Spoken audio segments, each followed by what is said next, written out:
Okay, let's dive right into an absolute classic by William Wordsworth, The Solitary Reaper. In this explainer, we're going to decode this famous poem and, translate its timeless message into ideas we can all easily connect with today. It is such a deeply human story. It's all about isolation, beauty, and memory. So let's break down the imagery and the themes to see exactly why this piece has captivated readers for, wow, over 2 centuries now. We're going to explore this piece through a really clear four-part thematic journey. First up, the Highland encounter, then surpassing nature's melodies, next, the universal language of emotion, and finally, we'll wrap up with the power of memory. Let's jump right in. All right, starting with our first theme, the Highland encounter. Okay, I want you to picture this.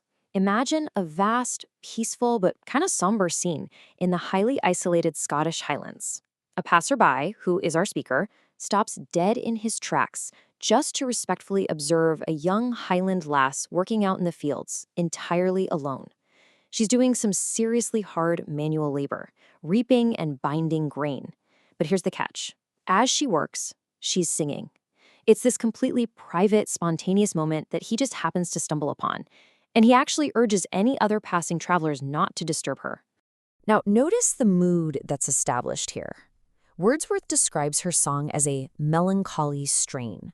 The tune fills this deep valley, and it carries this haunting, evocative weight to it. So this isn't some cheerful, upbeat working song. It's heavy, it's mournful. And because she's completely alone in this massive natural environment, that somber sound just completely dominates the entire landscape. You can almost feel how thick the atmosphere must be. Moving right along to part 2, surpassing nature's melodies. The speaker really wants us to understand just how awestruck he is by the sheer beauty of her voice. So to do that, he measures it against the absolute gold standards of the natural world. On one hand, we've got the nightingale, known for singing in the harsh Arabian sands to bring deep comfort to tired travelers. On the other hand, the cuckoo bird, famous for singing in the distant Hebrides Islands, literally thrilling listeners by breaking the silence of the seas in springtime. But here is the crucial point. Her voice completely transcends these magnificent natural wonders. The young girl's solitary song entirely overpowers the greatest beauties of nature. The poet saying her voice brings even more comfort than the nightingale, and it's even more thrilling than the cuckoo bird.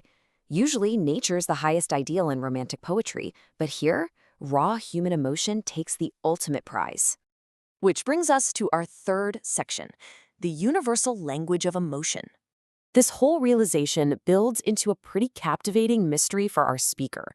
You see, she is singing in Scottish Gaelic, a language the speaker simply doesn't know, so he can only guess at the heavy, mournful subject matter of her lyrics. He starts playing this wonderful little guessing game. Is the song about ancient history and old battles? Does it tell of epic past sorrows? Or, is it something way more grounded, like everyday, natural human grief and pain? He literally doesn't have a clue what the exact words mean. But let me ask you this. Have you ever been deeply moved by a song in a language you didn't understand? Maybe it was at an opera, some global music festival, or even just a track playing softly in the background of a film. This connects right back to us. It shows how pure human emotion absolutely doesn't need a shared vocabulary to be felt deeply. You don't need a dictionary to understand sadness, longing, or overwhelming beauty.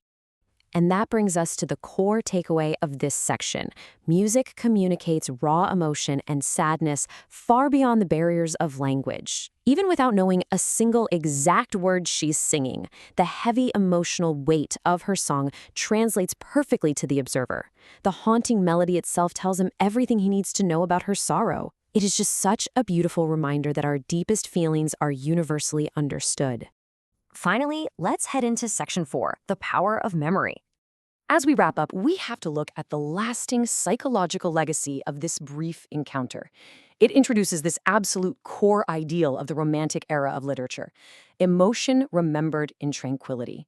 Wordsworth wants to show us that the true power of a beautiful moment isn't just in experiencing it right then and there, standing in the dirt and the fields. The real power is in the lasting memory that stays with you long after the physical moment passes. The song stops, but the feeling, that continues inside of you. He captures this perfectly in his famous final lines. "The music in my heart I bore, long after it was heard no more." As the poet eventually walks away, the physical music obviously stops hitting his ears, but he carries that serene, haunting memory safely in his mind. He took that raw emotion, stored it away, and then later, in a moment of quiet tranquility, he pulled it back out, felt it all over again, and wrote this incredible piece of art.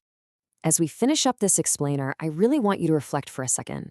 What fleeting moment of beauty has left a lasting echo in your own life? We all have them, right?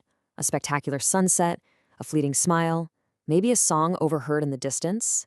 Recognize those lasting emotional soundtracks that you carry around in your own memory. Thank you so much for joining me to explore this classic piece. Keep looking for those beautiful moments out in the world, and I'll catch you in the next explainer.